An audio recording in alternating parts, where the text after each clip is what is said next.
Okay, for this video we're going to look at an 8-string bass and some of the things you can do with them.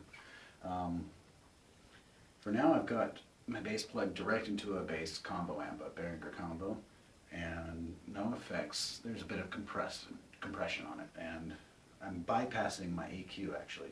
I have this cool pull switch on my volume knob. EQ on.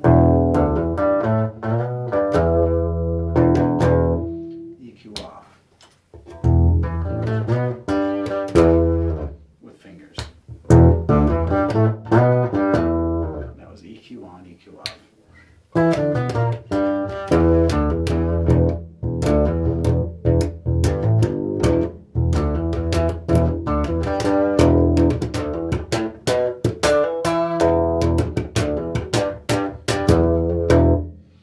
And just a direct sound is pretty good for this bass actually. I like to use my EQ, but I usually set my sound up on the amp, which I didn't do tonight. Just a pretty flat sound on the EQ. And I'll set my sound up on the amp first and then use my EQ to adjust it to how I want. And I can adjust it while playing for particular parts. First off, there's some things that work a lot different on an 8-string. I've been using this bass for the last 3 years since I got it, and it's become my primary bass actually, despite the cheap name on it. It sounds good, it's got some good qualities to it, and I just really got addicted to this 8-string sound. But I had to adapt my playing style a little bit to it. Mainly, it's also going to vary a lot between using fingers or a pick. For slower stuff, I'll use my fingers, and dynamically softer stuff, I like to use my fingers. For playing metal or styles like that, I will use a pick more often.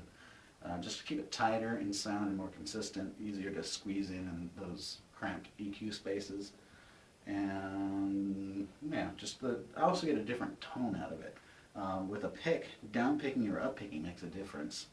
Down picking seems to emphasize the high octave string. Up picking boosts the low octave string, the bass string. Hard to hear on the camera, I'm sure, but that was down, up.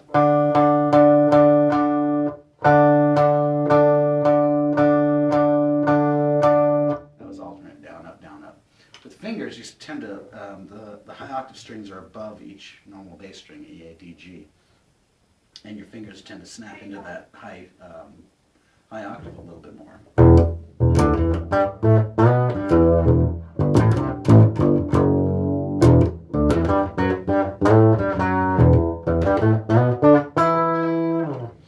And some other things that come into play on the 8-string is, for the left hand, it's a little bit more work. Yeah, a bit more work. You're going to get a strong left hand on your fingers, basically. Some things like hammer-ons, bending, vibrato take a little bit more work, but you get used to it pretty quick. And the cool thing about it is if you play on these all the time, when you pick up a normal 4-string or a 5-string or 6-string, it almost feels like a toy because it's so easy to manipulate the strings. Right hand, there's a lot of cool technique that can be done with this. There's not so many bass players that use an 8-string bass all the time. So it's kind of new, basically. A lot of people try them out and they think, well, I can't play like a normal 4-string and give up on it, I think. There's not a whole lot made on the market either.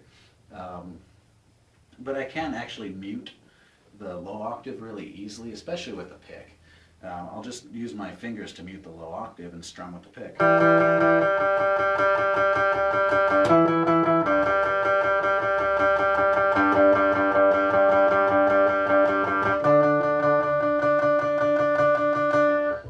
It's not an exact science. You still hear I'm getting some of that sound of that lower octave. And vice versa, I can do the same thing, but actually a good technique to really get it clean. Oh, pretty clean. No, not really dirty, but fuck.